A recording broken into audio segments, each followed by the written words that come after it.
Hello everybody, it is Ines Subashka from InspiredFitStrong.com. Today I have a really special guest, Ben Greenfield. He's one of the most influential people in the world of health and fitness, and I really recommend you to read his book Beyond Training, Mastering Endurance Training, Health and Life.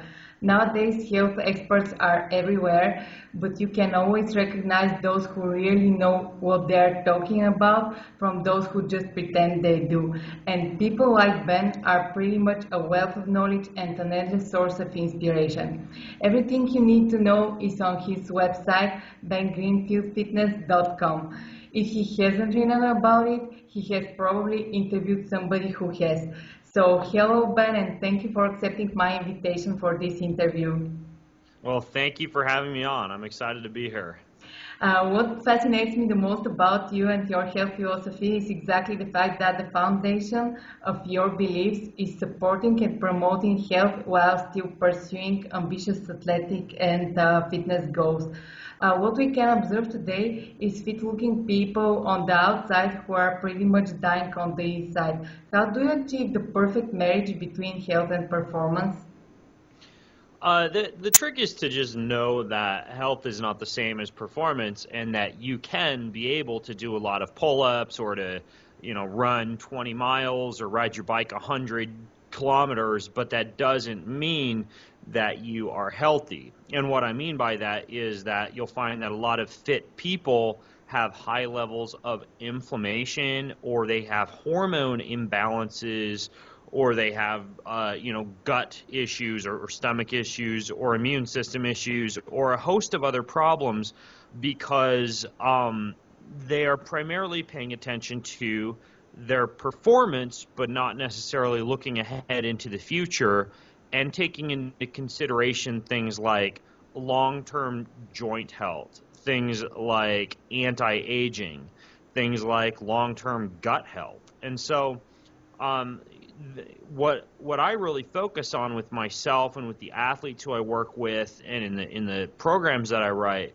is to take care of the immune system, take care of the hormones, take care of the gut, take care of your sleep and your circadian rhythms. And when you do all of that, you can still perform just as well. You might not perform better. I mean, I'm not saying that, for example, like an Ironman triathlon champion or the world's best marathoner is going to perform better if they, for example, let's say, decrease inflammation by beginning to introduce anti-inflammatory foods into the diet. But what I am saying is that their joints are going to be healthier, so they might be able to perform longer, or they might finish their marathoning career and not have to get a joint replacement, or not have to experience pain in their knees and their hips, from the time that they're 40 years old until they die. So that's kind of what I'm getting at with performance versus health, is that if you can perform just as well, or possibly better, while staying healthy, why not do it, rather than just being that person who's really, really fit, but who is potentially kind of slowly dying on the inside. And so after all, if you're healthy, you can use the full potential of your body. So when your main goal is health, everything else will be much better, I suppose. Yes, exactly. Better, not necessarily from a performance standpoint, even though that can be the case, but definitely better from a recovery standpoint, from a happiness standpoint, from the way that you look, the way that you feel, and also your quality of life as you age. Yes, and as a former professional athlete, I've walked the path of training extremely hard and beating my body as hard as possible, and pretty much keeping my fingers crossed that it will bounce back. And nowadays I have a completely different view about fitness, and you use an interesting method to track your recovery and the way your nervous system responds to different stimulus. Would you explain more about the heart rate variability? Sure. Heart rate variability is basically a measurement of your heart's the amount of time that your heart spends in between each beat. And a good heart rate variability is a sign that your nervous system is strong and robust, and it's a way that you can test to see if your nervous system or your body is ready for training that day, for example. And so a high heart rate variability would mean that you're able to train well, whereas a low heart rate variability might mean that you're stressed, and if you try and go and train, you may get sick or ill or injured. So ultimately, you can use like a phone app, and I've got a few that I write about, for example, over at greenfieldfitnesssystems.com, and you can use a heart rate monitor, and then you just wake up, and like in the morning for 5 minutes when you first wake up, you can test your heart rate variability and see what it's at. And it's a really, really good way to kind of keep an idea of how healthy you are and how ready you are for training. So it is pretty much like a traffic jam. Low heart rate variability is a red light and means rest, and high heart rate variability is a green light and means you're okay to load your body. Exactly. Yep. Exactly. So it's very, very good to listen to that rather than just necessarily kind of fly in the dark and think that you may or may not be doing the right thing when you train. Now you can know day to day whether or not you should train. That's why a lot of professional teams now are using heart rate variability as one of their main metrics to gauge recovery and to decide how hard they're going to train an athlete for that day. Yes, and it's pretty good to have something that measures your recovery, because when you measure something, you can manage it. And probably most athletes don't measure their recovery. They just give their all and train as hard as possible without thinking about recovery. And probably that's why they don't have a long career, and most of them are supposed to stop earlier because they're injured and tired and exhausted. Yeah, that or their recovery, like the idea of recovery is you're just gonna like whatever eat a protein shake or something like that, when in fact recovery goes way above and beyond that. It's everything from like foam rolling to cold hot contrast to the use of like antioxidant based supplements, to the use of anti-inflammatory herbs like ginger and garlic and turmeric, to compression and elevation, and even the use of things like electrostimulation. So there's all sorts of things that athletes don't do for recovery that they could be doing, even if they think that they're recovering. It's really not necessarily the case. Yes, I really like how you call it putting work in your body without actually loading it, like the recovery, the foam rolling, and everything you do in the morning, as you say in your other podcasts. Mm-hmm. Yeah, exactly. Would you tell more about how you start your morning? What is your morning routine? Sure. I just got done with my morning routine here recently. I'll typically start off with that heart rate variability measurement, and that's usually about a 5 to 10 minutes of breathing, heart rate variability measuring, and just kind of laying nice and still in bed. Then I get up and I'll typically make a cup of coffee, and while the coffee is making, I'll do a little bit of like yoga and light stretching and things of that nature. And then I take a nice icy cold shower to get a little bit of cold thermogenesis. And then I'm generally not having breakfast for about 2 to 3 hours after I get up. So I work in a little bit of fasting, a little bit of cold thermogenesis, some caffeine, and then some light restorative movement when I first get up in the morning. So it's pretty much the same thing each day. So when you said cold thermogenesis, how do you apply it in your life, and what are the benefits of it? How could one start using cold thermogenesis in order to derive health benefits? So the idea behind that is you're trying to upregulate production of nitric oxide, your cardiovascular capacity, decrease production of inflammatory cytokines, and then also kind of jumpstart the metabolism primarily through the formation of brown adipose tissue, or BAT. And when your body is exposed to the cold, all of those things happen. And one of the best ways to do it is via water. So like cold water immersion, cold water soaks, cold water showers, Those all work really fabulously, and those are some of the better ways to do it. And there are some people like, like Ray Cronice, for example, who's a NASA materials engineer. He'll even do things like, like shiver walks, where his only form of exercise that he does is like he'll go for a walk out in the cold wearing like a t-shirt and shorts and put on whatever, gloves and socks to protect his appendages, and he'll just go, walk and stay cold. And just like, on the other side, like heat, for example, heat shock proteins and the production of heat shock proteins can increase your cardiovascular capacity, your ability to be able to withstand stress. And that's why it's important every once in a while to go to a hot spa or a hot sauna and do some of that. Same thing can be said for cold. And so that's why it's important to work in both cold and heat into your day-to-day routine. And how do you start with CT? Do you start with cold showers and some certain amount of time, or is there some kind of method to start it? For like getting started with like if you haven't really done it before. Yes. Yeah. Probably the best way to do it would just be with like starting off with hot cold contrast.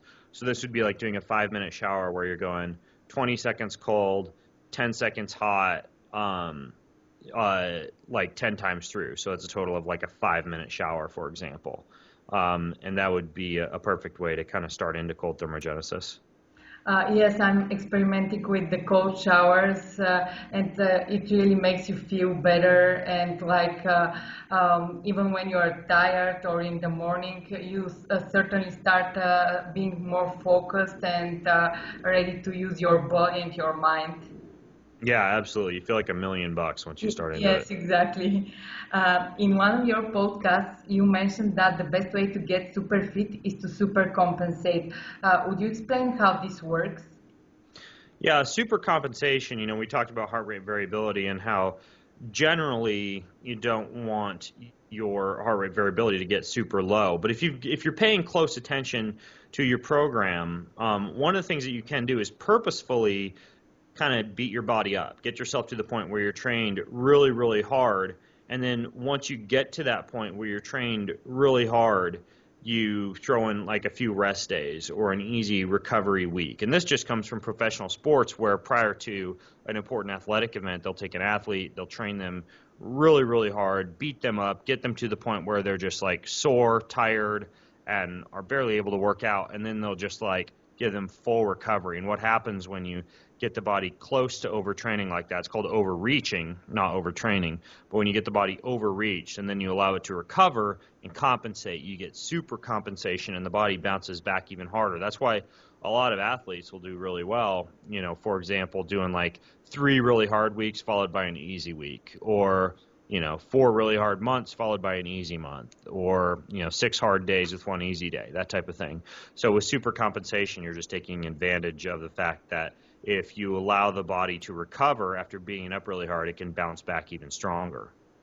Yes, I used to be a swimmer, and my coach used this technique, this method in our trainings, and it really works good. But sometimes, if the periods are not measured exactly well, you can be out of shape for the competition. What I mean is, sometimes I felt in the best shape of my life a couple weeks before competition, and then the period of compensating with lower intensity training just left me feeling out of shape in the day of competition.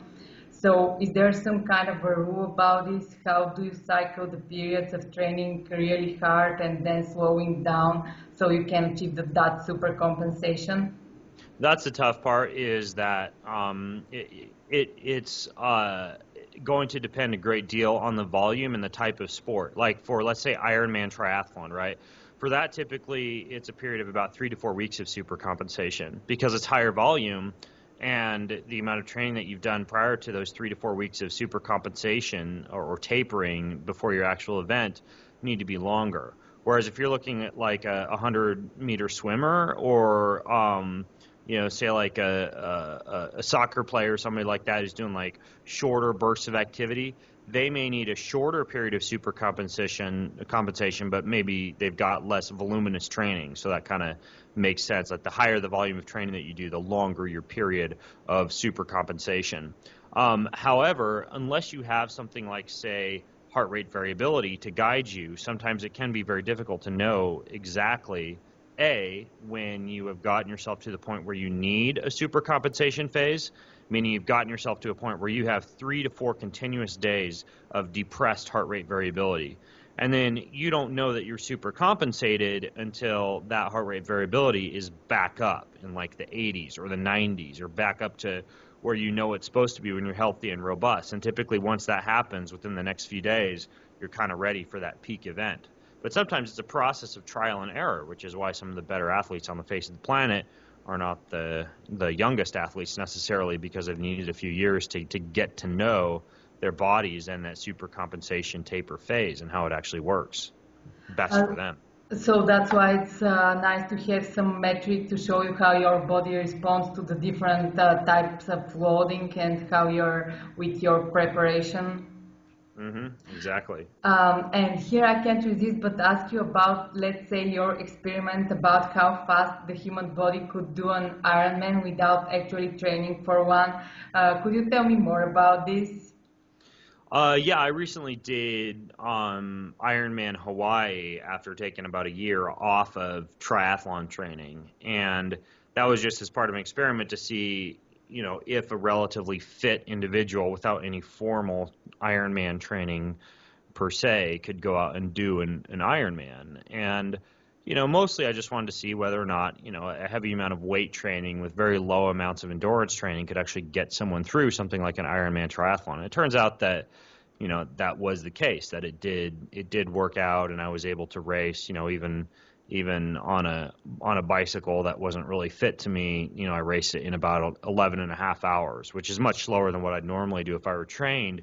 But it was really interesting because, I felt fine all day long. And I think some people just overtrain for a lot of these voluminous endurance events, thinking that they just have to do like a 3-hour run and a 4-hour bike ride every weekend, when in fact that's not the case. If you pay attention to health, strength, power, balance, speed, and a lot of these other things that are tougher to train than like the chronic repetitive motion activities, right? Like long, slow, easy runs, long, slow, easy bikes, long, slow, easy swims. It turns out that the body's able to take on a great deal of volume. Like the human body, just because of its slow twitch muscle fiber capacity, its ability to burn fat as a fuel, our ability to move in a fairly efficient manner in terms of our hip extension and our stride length, we can go for long periods of time compared to most of the other animals on the planet. Our limiter, our physiological limiter, is not really endurance as much as it is strength, power, speed, fast twitch muscle capacity, and a lot of these other things that I think, especially endurance athletes, don't train. And if they did, they'd find that they could get away with less training and be able to accomplish just as much. So it sounds like another proof that it is not about how much you train, but about how smart you approach your training, right? Exactly. And what are the lessons you learned from this experience?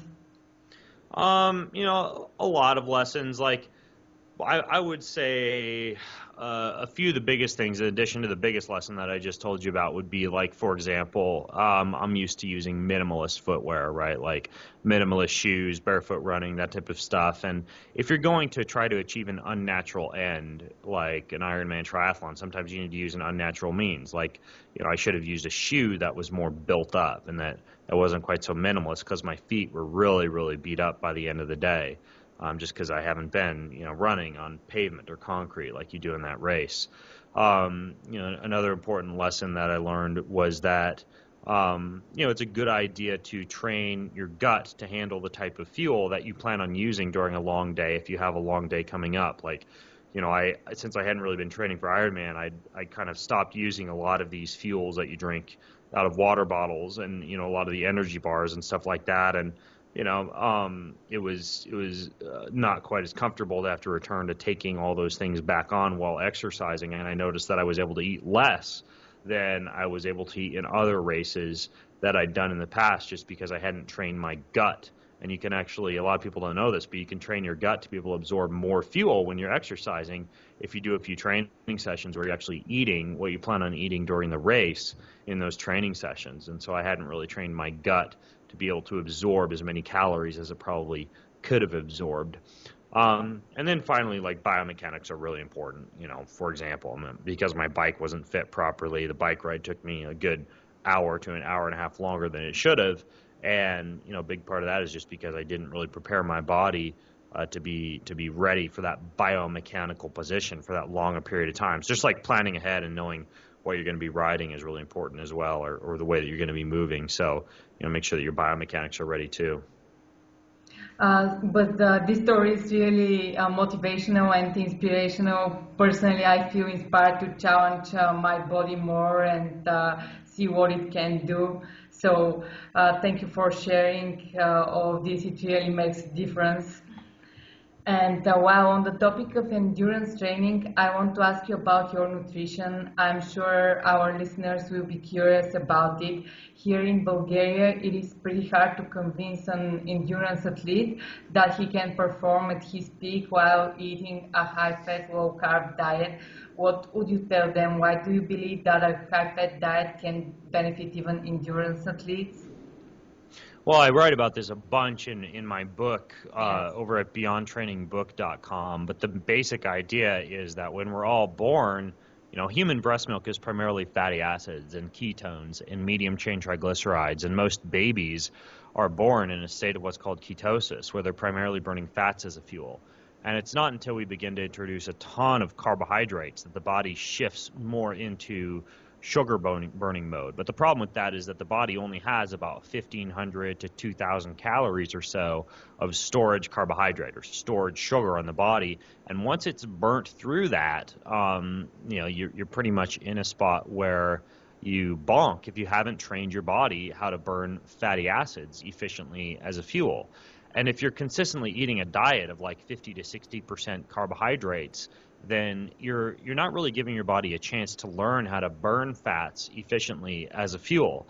But if you shift towards a higher fat diet and higher fat intake from healthy fats like coconut oil and avocado oil and avocados and olives and olive oil and seeds, nuts, wild-caught fish, grass-fed beef, stuff like that, you can get your body to the point where it's preferentially burning fatty acids as a fuel. And I've certainly had myself and many athletes who I've coached on this type of diet go to a metabolic laboratory and have what's called their respiratory exchange ratio tested, or their fat versus carb burning capacity, and found that fat burning at rest and during exercise increases significantly when you're eating a high fat diet for an extended period of time.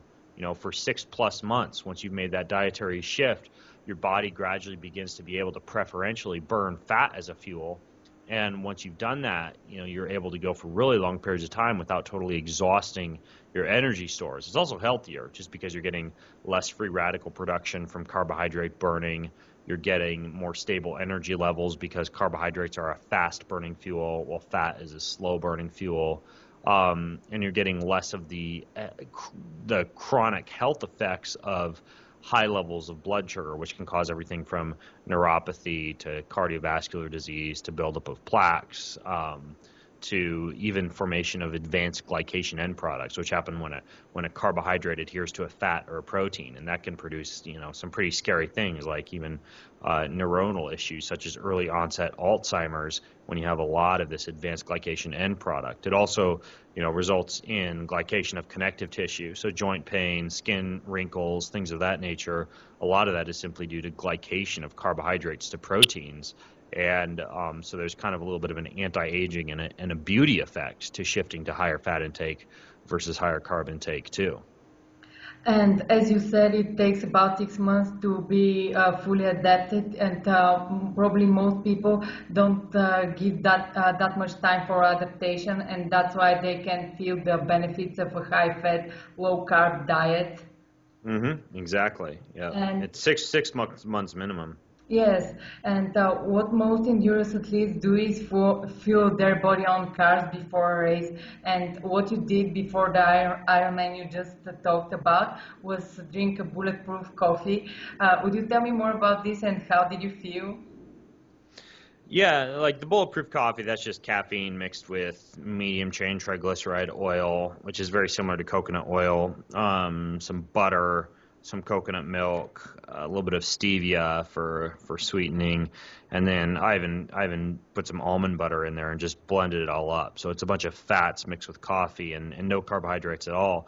And what happens is a lot of the bioactive components of caffeine that wouldn't normally cross your blood-brain barrier, they do that when they're enveloped in the fats. And so you get a really good increase in focus, but then also because you're not really spiking your blood sugar levels at all, you get very, very stable energy levels and you shift your body into fat burning. You actually shift your body into ketosis, and that allows you to go for very long periods of time without running out of energy. So, it's a great breakfast to have before a really long endurance style workout where you just need extended periods of focus combined with extended periods of endurance. I hope that some of the endurance athletes in Bulgaria will listen to this podcast and they'll try it because I'm sure it will work great for them if they dare to try a different approach. Because I also follow a high-fat diet and I've never felt better and I've never been fitter than I am now, and it really works great. Yeah, exactly. And what is the difference when it comes to diets for performance and for lifestyle and health? And is there such a difference? Yeah, there's a little bit of a difference. Like, when I'm really trying to amp up my fat burning and go into ketosis, I'll eat like 80 to 90% fats, almost like all fat, and then anywhere from 10 to 20% protein and 5 to 10% carb. But I find that a more sustainable scenario from a lifestyle standpoint is cyclic ketosis, where you pretty much don't eat carbs until the end of the day. At the end of the day, you have your primary amount of carbs, preferably after you've done a workout, and your general nutrient ratio is about 50 to 60% fat, about 20 to 30% protein, and anywhere from 10 to 30% carbohydrates, depending on the day's kind of like the day's activity load. And when you say carbs, what sources of carbs do you have in mind? Like, I mean, some people don't eat grains, some deny them, some eat them, or starches. So what are the carbs you recommend? The carbs that I recommend are generally natural carbs, sweet potatoes, yams, white rice rather than brown rice, just because brown rice tends to be a little bit higher in arsenic. And then, of course, like fruits in moderation, and seeds and nuts are going to have some amount of carbohydrates in them. And then I'll do things like bread, quinoa, lentils, things like that. Those are really good sources of carbohydrates. You just have to make sure they're prepared properly. Like soaked, sprouted. For bread, I like it to be fermented, like a good sourdough bread, but like more ancestrally prepared grains that have been prepared in a manner that basically inhibits a lot of a lot of the things that are in them that can inhibit enzyme production in the gut or inhibit their ability to be digested. It's like quinoa, for example. Quinoa is covered in saponins, which are a soap-like irritant that can really irritate the digestive tract. It's pretty easy to fix if you just like rinse your quinoa, let it soak overnight, rinse it again, and then cook it. But a lot of people don't do that, right? They just like pour it straight out of the bag and into the pot. So you have to know how to prepare a lot of these grains, even seeds and nuts, in terms of soaking and sprouting to get the most out of them. But I like those for carbohydrate sources too. And if you're not willing to do those steps, then just stick to like sweet potatoes, yams, white rice, and then some fruits, berries, seeds, and nuts. And if somebody is interested on your website, there are a lot of videos where your wife shows how to prepare food, how to ferment it, and they're really helpful. So everybody who is interested can check your website and watch these videos. They're really helpful. I personally love them. So and Awesome. yesterday when I wrote on my Facebook page that I'll interview you, there were some questions for you. And All right. One of them was if a high-fat diet is okay for everybody, and if there are some negative metabolic reactions when it comes to women and the high-fat diet. What do you think about this? No, women burn fat really preferentially as a fuel. The idea with women is not that fat's going to hurt them, it's that sometimes they drop their carbohydrates too low. So you need certain amounts of carbohydrate, for example, for conversion of inactive to active thyroid hormone, or the formation of your mucin in your digestive lining, or for like the formation of glycoproteins in your joints. And sometimes women, they'll not only dip their carbohydrates too low, but they'll dip their overall calorie intake too low. I've never seen any women have issues if they're getting enough carbohydrates, meaning like they're not dipping as low as like 5%, but they're getting like, a good 10 to 30% of their diet from carbohydrates, and then they're getting enough calories. And some women will do well even on like 5 to 10% carbohydrates, but the problem is that women will do that. They'll cut the carbohydrates, but not add in the extra calories. And so if you look at something like, like Dr. Terry Walls, who manages multiple sclerosis and does work with a lot of women too, and does so through a ketosis-based diet. Sure, there's not a lot of carbs in that diet, but there's a ton of non-starchy vegetables, which are really nutrient dense. There's also a ton of like MCT oil and olive oil, and a lot of women will just like not eat carbohydrates, but then you'll add up all the calories that they're eating during the day, and they're eating like 1,500 calories when they're maybe an active female, and they should be eating like 2,500 calories a day. So I find the bigger issue is either not eating enough calories or not eating enough carbohydrates on active days, or both.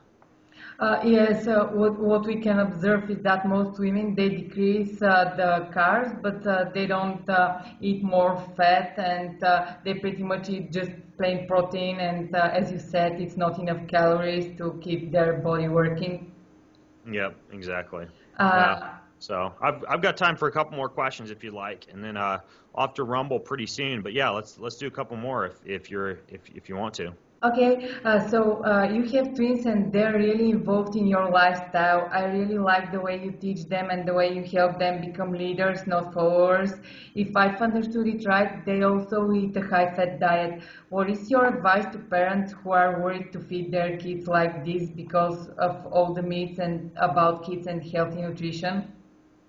The main thing is to realize that if you feed your kids a high-fat diet can be bad for you if it's accompanied by sugars, because sugars can oxidize those fats. So my kids will eat a lot of things like sardines and olives and olive oil and avocados, but they won't at the same time be eating lots of like cereals and Cheerios and ice creams and things like that, just because those oxidize the fats. So that's the main thing, is that fats are very supportive. Again, look at breast milk, right? I mean, Yeah. over 60% fat. But the idea is that you have to be careful not introducing a lot of processed sugars along with those fats, or else it can kind of backfire. And do they feel deprived when they're among other kids who eat in a different way, or they're just okay eating the way they eat now? Oh, they're very okay with it. As a matter of fact, like, when we go to we were just at a birthday party last week, right? And they refused to eat the cake because the cake had gluten in it.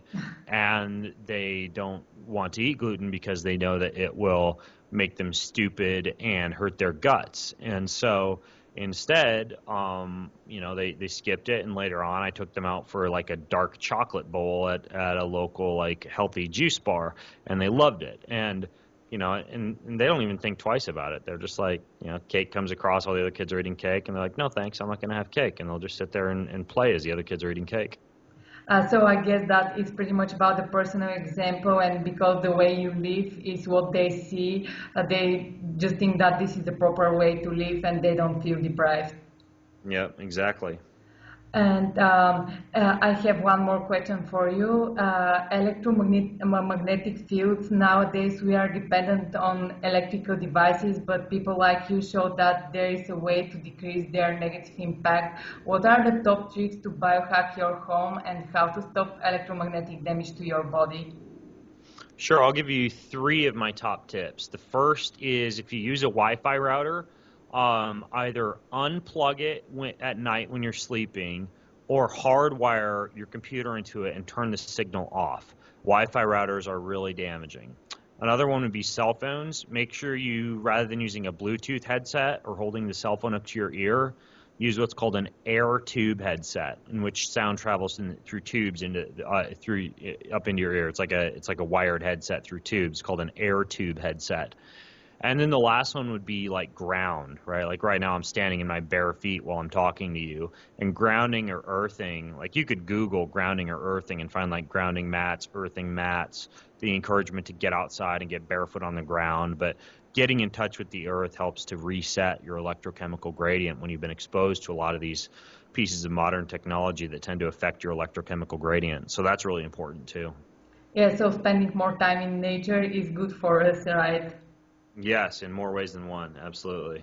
Yes, so I know you're busy exploring life, so thank you very much for taking the time to talk to me and have a great day.